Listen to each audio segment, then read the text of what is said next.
ukurikije iby'abahanga mu kumenya ahazaza ha muntu urebeye mu kiganza, byaba bisobanuye iki kugira inyuguti ya M mu kiganza cyawe?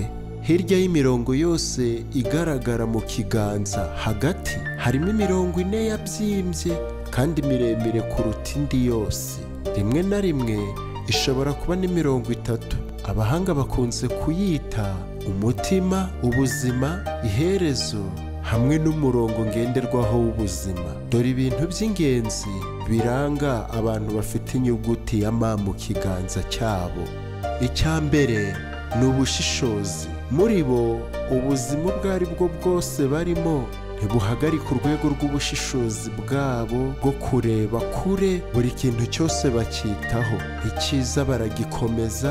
Aba bantu bagira uburyo butagirwa n'abandi bwo gushishoza, bitwara neza, bashobora kwibeshya gake cyane iyo mu byo bakora bahatirijwe. Bakoresheje rero ubwo bushishozi bakunze kumenya igihe umuntu runaka agomba kwizerwa cyangwa igihe atagomba kwizerwa. Byongeye kandi nk'abunganira ukuri, bagira ubushishozi buhagije kuri raporo iyo ari yo yose bahawe. Icya kabiri, aba ni abantu beza mu bikorwa n'imibereho myiza muri rusange. Kuba bashishoza cyane, aba bantu mu bisanzwe ni abafatanyabikorwa beza, bizewe kandi bafite icyerekezo cyihariye cy'ubucuruzi, mu mafaranga ndetse no mu busabane cyangwa kubana neza n'abantu muri rusange. Mu bisanzwe bafite ibintu byose bikenewe kugira ngo bahangane n'ibibazo, kugira ngo batange impinduka, kandi babasha kurusha abandi kwirengagiza ingaruka z'ibyo bakoze. Icya gatatu,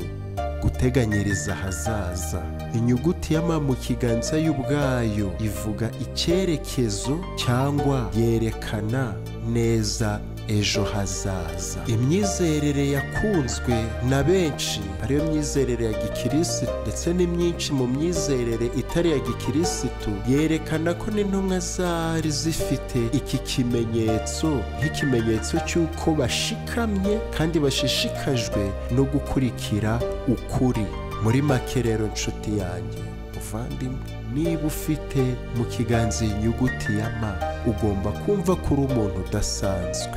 Ndagusabye kora subscribe kuri channel Homemade Show TV, ubone n'ibindi byose tuzajya tugushiraho byiza. Kora subscribe, like, comment kandi share usangize n'abandi. Murakoze.